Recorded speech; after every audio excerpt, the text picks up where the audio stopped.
welcome back to my podcast. Today, I am really excited because this is the first guest I've had on the podcast in a while. Please help me welcome to the podcast my good friend Jessica. She is a wonderful person. She's one of my closest friends.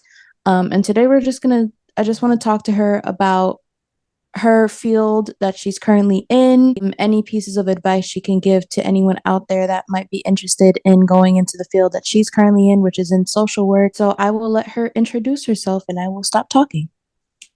Yeah, Gab, thank you. Thanks for having me. Yeah, glad to be here. So I'm Jessica. I studied social work. I did an undergrad and graduate degree in social work, and I currently work as a therapist at a private practice, which is pretty exciting. And yeah, looking forward to talking about my perspectives and journey with all of you.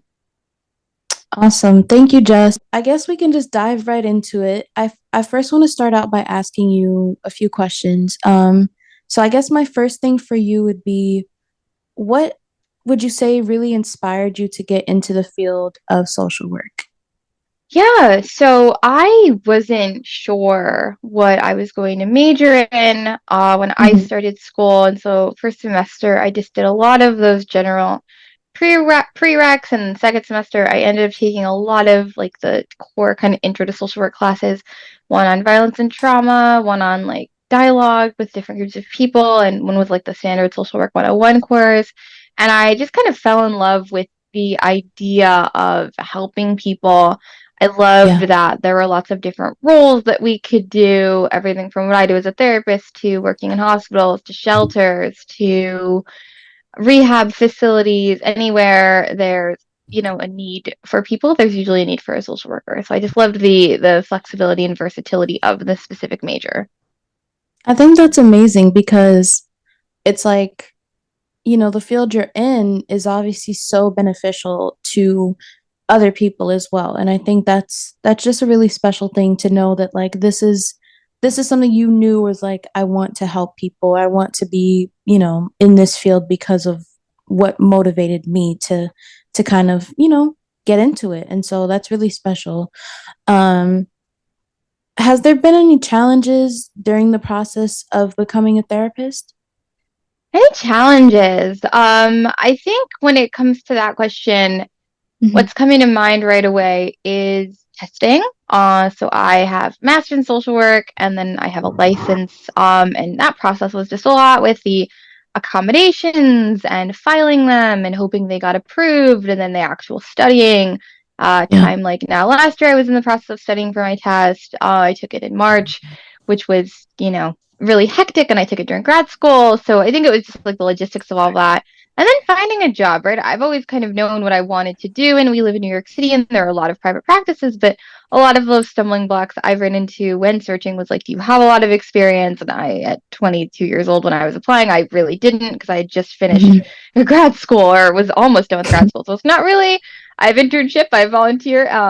So I think a lot of it with the specific job I wanted, which was fully remote, individual one-on-one therapy that paid pretty well per session, there was like that, well, can you do this? So with my Yeah. job that I ended up with, they were very show don't tell, as opposed to tell me about your experience. They were very much kind of like, yeah, well, if we gave you all these different scenarios clinically, what would you do? How would you handle them? And it was really, really nice to know that, like, even if I can't specifically have all the experience, I can tell you you know, how I would do something, and then you can make your decision from there.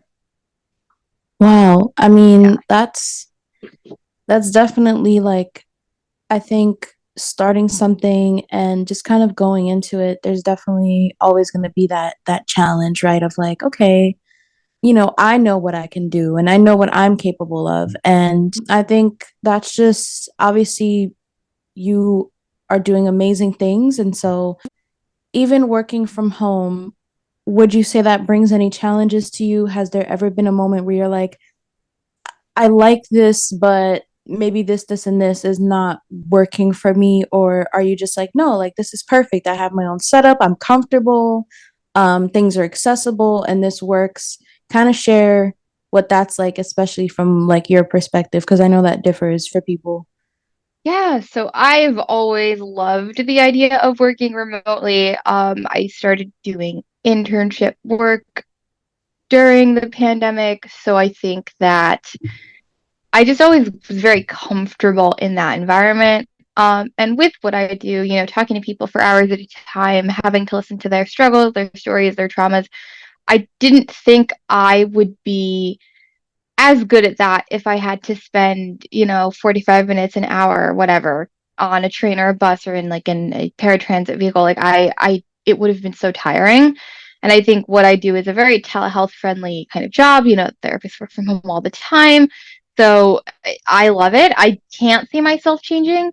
It's interesting because this job, when the application posted, it was originally hybrid. And then I asked after my second interview with them, there were 3 rounds, if I could be remote. And they said yes when it was listed as hybrid, which is how I knew. I didn't know if I got the job necessarily, but I know I made it, I at least made it to the last round of interviews. So I guess for anyone that sees a job that wants to be remote that says hybrid, still apply for it because you never know if they'll change their mind because my job did with me, which was nice.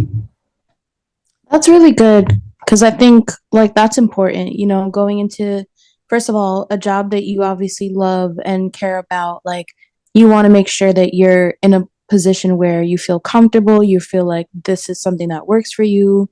Because I know from person to person that differs. Not a lot of people enjoy the whole working remotely situation. But as long as that's like something that obviously goes well for you, and that's like the most important. So, No, for um, sure. yeah. So I guess, would you say, like, was there any piece of advice that you were given before, becoming a therapist, getting into the field, during your studies? Was there anything that someone said to you that still sticks with you to this day now that you're in the field? Something I think about a lot is something one of my first actual social work professor who taught social work 101 in the intro class said, and it was something to the extent of you can't help a client get to 100% if you yourself are not at 100%. And I feel Mm, like that's really kind of been my mantra or what I always think about when it comes to work, because what I do yeah, is such an all-in heavy kind of job. And so I think that was one of the when I really think about why I wanted to work remotely, I was like, I won't be good at this. I can't give my all to this job if I am constantly stressed about pickup times and drop up times. And, right. if I were to use paratransit, they're so unpredictable. I can't have consistency with meetings when it's like, okay, yeah, you want to meet at 10? Sorry, I won't get there until 10:20. And you know what I mean? Like it's not Yeah, very good when it comes to scheduling, which would have not one not been great for me as an employee, but two would have really been hard. I wouldn't have been 100% if I were to travel, and if that were the case, I wouldn't have been a good clinician. And so now being remote, like if somebody texts last minute and goes, "Hey, can we meet at 7 today?" It's like, "Yeah, I work from home, no big deal." But I think right. that whole you can't. It's kind of like the old adage about like putting your oxygen mask on first. You know what I mean? It's on the airplane. Yeah, You can't help others if you yourself are not okay. I think that's amazing. And I feel like that goes in so many different levels of just life, whatever level it is for you, whether it's work related, personally, like that's so true. And I think that's definitely like a great piece of advice to just give other people and to just kind of keep with you, right? Like that's special. So, and is there anyone that inspires you per se? And if so, like how or who is it? I'm not sure. That's a hard question to answer. I've met so many people that have been just guiding forces. I think maybe my dialogue professor, she taught a course on intergroup dialogue, which essentially was how we have difficult conversations about all of these oppressed identities, Mhm. race, class, gender.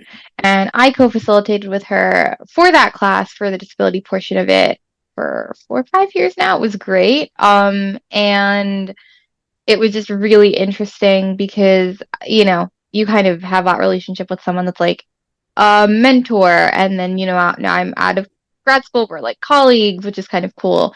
And she's Right. also brown and she has a doctorate. And I was like, you're great. So I think her, because she was like, I think she really showed me like post grad, there are those lines, I think, between student and professor, between those like power dynamics do blur a little bit, if you know what I mean. Yeah. No, I get that. That's awesome though. I think that's always good when you're able to find someone that like really understands and you can kind of like share ideas and discuss those types of things and yeah, like that's amazing. Can you share with everyone the importance of going to therapy and just therapy as a whole? So the biggest thing I tell people with therapy is that it's a purely objective perspective. Because I feel like a lot of times when people are talking to people they know or people who know them or people they have other relationships with, they're not, the people they're talking to aren't able to be purely objective. And something I tell people a lot in consults is like, look, I am never going to know anyone you're talking about.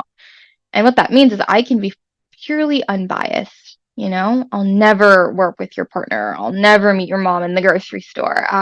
You can say anything to me and know that it's safe.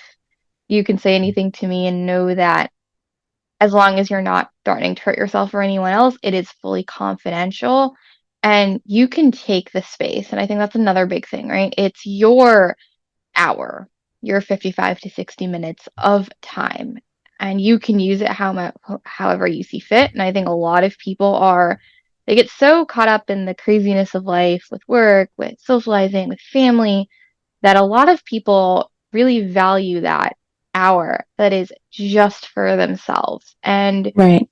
a lot of people come into therapy with very kind of, I want to work on this and work on that. And then we start talking about it, and it becomes this thing of like, the more we talk, the more there is to uncover. So Right. there is never, no one ever needs to go to therapy for a reason. You can go to therapy because you just want to talk to someone. You can go to therapy because you want to feel heard. You can go to therapy because you have no one else that listens to you. And so I think anyone's interested, people offer free consults all the time. Psychology Today is a great resource to find them. A lot of people offer insurance benefits or reimbursement if you don't have insurance or sliding scale fees. Go and try it. I think it's beneficial for everyone. Yeah, most definitely. And any resources like links that Jess might mention, I will link them down below for anyone that is interested and wants to check it out for themselves. Therapy is so beneficial on so many levels. I feel like you're right. It's not just one set thing. It can't just be, oh, you're only going to therapy because, you feel like there's something that you might need help with. And that's great. Like, that's amazing to know I want to go because it's going to help me, right? And I think just keeping that as an option and knowing that it's available is is so important. So thank you for sharing that, Jess. No, of course. Yeah, Um, it's so sorry, go interesting. ahead. I think no, you're good.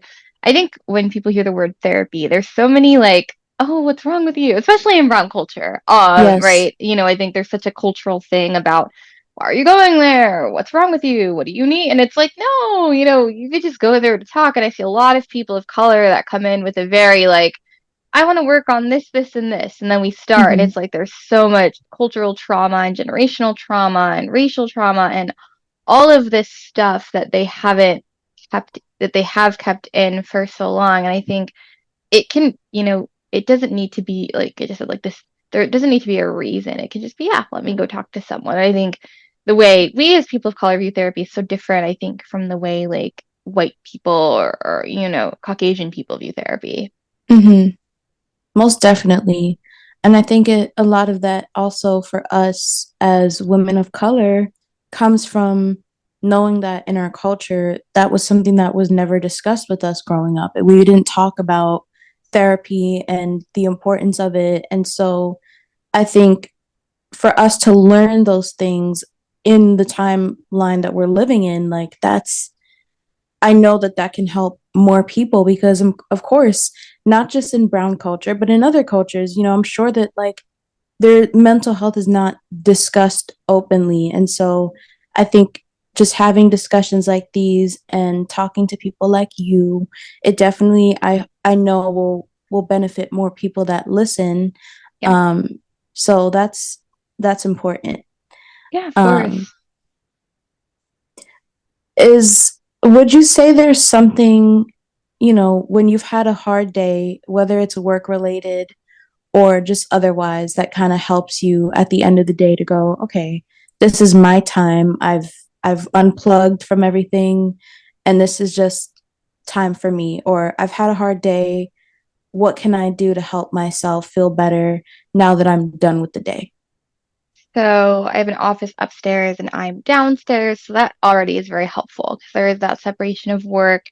I find that I just really need to be alone, which I think is very interesting because I work from home, but I think that what I do is such an all-on kind of job in Mm-hmm. the sense that it's a constant thing and you're talking to people all day about lots of things and you don't really get that space for yourself. So at the end of a long day, I just like to go downstairs, sit on the couch, put on something that doesn't really require me to focus and just like be by myself. Yeah. As in no phone calls, no texts, no audio messages, just kind of be on my own.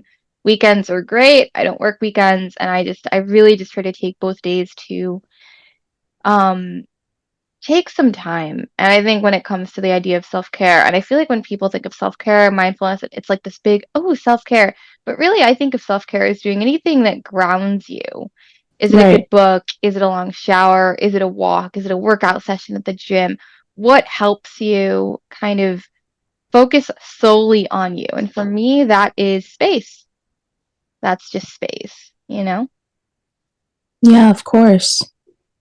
Yeah, that's definitely important. I think having a job where you are constantly talking to people and like having to be, like you said, on all the time, it's important that you have those moments where you're just like, okay, this, I need my space. I need to just not be social. I need to kind of just, you know, do nothing for a while, right? Like I think people think doing nothing is like a negative thing, but it's like no, if you've had a long week, if you had a really hard day, like there's nothing wrong with taking that time and space for yourself to just distance yourself and do whatever it is, like Jess says, that brings you that comfort, that joy, that moment of I'm doing this because I want to and it's something for me and it's not, anything for anyone else. And this is the my time that I have, the me time that I have for myself, right? Like that's Yeah. And me time is such an interesting thing. I think we get so caught up in doing things for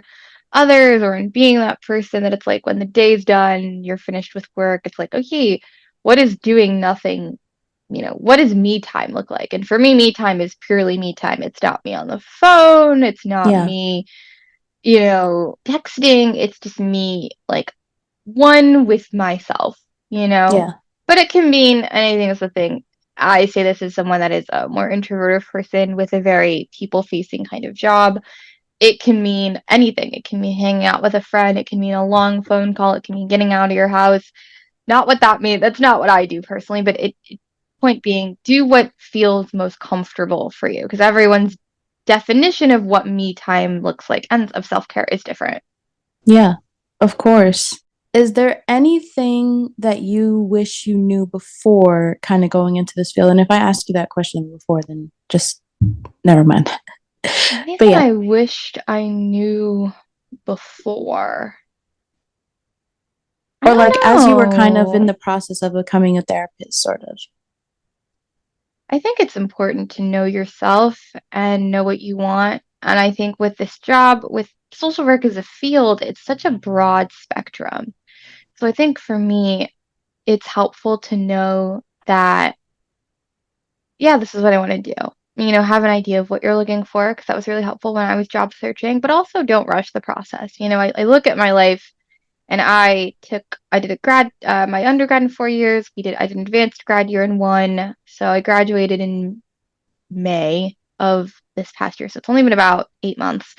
And after, while I was in grad school, I took my test And then after, as soon as I passed, I looked for jobs. And I think if I were to give anyone any advice about not just social work, but any kind of major or any kind of master's in general, it'd be take your time, enjoy it, relish it. Because I look back at the last year this time, and I was losing my mind. I was studying, I was busy with friends, I was doing internship. I took 19 credits, and I kind of wish I allowed myself that ability to slow down, smell the roses, as you will, because I feel like I loved it, but I would have probably loved it more if I were just able to like release the gas oh so slightly, you know? And it worked out well, right? I got my job and I job searched and I found it and got it. But it was also tiring. And then I think so there's that, but I think from like a blindness perspective, don't be afraid to go after what you want. Don't be afraid to ask for accommodations. The worst they're going to say is no. And test it out and see what you like and do what you enjoy. And I think that's the biggest piece of advice I think I would give anyone is do what you love, right? I could probably be making a lot more money right now, as I build up my caseload, but I would hate it. I would have to commute. I'd work in a hospital. I would overextend myself, and I work from home. I have a really flexible job. I see around 3 or 4 people a day at this point. Make relatively decent pay. But even if I didn't, I love it. And I think if you don't love what you do, then you're going to burn out. Such an important message in general to share, just with people and just that piece of advice. And it's so funny because my last question was for anyone that's interested specifically in this field, what piece of advice would you give them? Test it out. You'll do internships, try internships that you love, try internships that you don't like, feel it out, know what you enjoy. I originally thought I wanted to do healthcare based work. Then I did a healthcare based internship, but I didn't like the hamster wheel style of it. I thought I Mm-hmm. wanted to do nonprofit work, and I did nonprofit internship, and it was so admin. And I think you kind of just figure it out as you go, but it's okay if you don't. A lot of people don't know what they want to do. A lot of people are still searching, still unsure of what they're looking for, and that's okay too. This is a very diverse major, it's a very diverse field. You'll find it.